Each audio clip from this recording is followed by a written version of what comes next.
Hello, everyone. This is Wilson Cole, and I'm president of Adams, Evans, and Ross. And I want to talk to you guys about how to manage growth. And, you may be thinking, hey, why is my collection guy telling me how to manage growth? Well, two things on that. Number one, I've run a company for 30 some odd years, and we had to manage gas and brake. But more importantly, I get the amazing benefit of seeing a diverse amount of companies that did things magnificently right.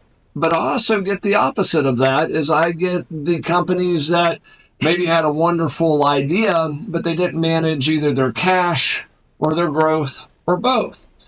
And anyone that's around me knows that I ask a lot of questions. If I meet somebody and we're talking about business, if they have a different experience than I've had, or if they're further down that road than I am, I'm always asking questions. And I've had mentors through the year and still do. One of my biggest mentors is a gentleman by the name of Gordon Bazar, and he's kind of one of these leverage buyout guys, but he still runs a private equity firm out in California, so shout out to Gordon. But he and I were talking probably, I want to say 10 or 15 years ago, and there was a discussion on how to manage growth versus profits, because I can tell you a lot of companies will grow just strictly to cover overhead. And if anybody's ever been in that cycle, it is the most frustrating cycle to be in. So how do you've got to invest money to grow the top line, which eventually grows the bottom line. Where is that magic number? How do you manage it?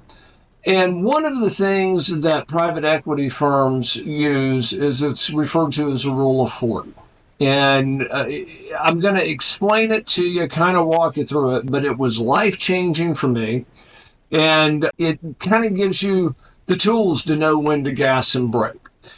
Let me give you a simplistic form of it. And basically, the rule of 40 is your profit and your growth should equal 40%.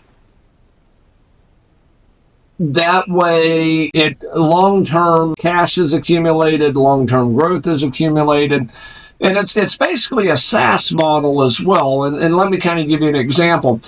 If you're growing at 40% a year and you're just breaking even, then you're hitting that 40 number. You're pretty much the top line and the bottom line will increase enough very quickly to where you don't have to worry about cash. And I'm kind of giving an oversimplistic example, but Amazon, for example, for the first, oh my goodness, decade, they didn't turn a profit. Now they're bringing in so much money that the amount of money that people spend on the internet is just mind-boggling.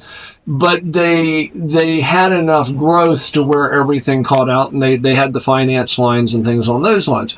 But let me give you an example. Let's say if you're growing at 45% growth and you're losing 65%, well, you're on a burn rate. You're going to burn through some cash, and that's going to create some problems. So ultimately, what the rule of thumb that we utilize here is pretty simple. On most standard years, we want to see a 20% growth rate and a 20% profit of all of our revenues after all taxes are paid. That's our 40% number. Now, there are times where we've acquired a company or we're wanting to expand and get a bigger footprint. We may go to a 30% growth and a 10% profit rating. And then there's some years that through the years, it's like, I want to take a breather.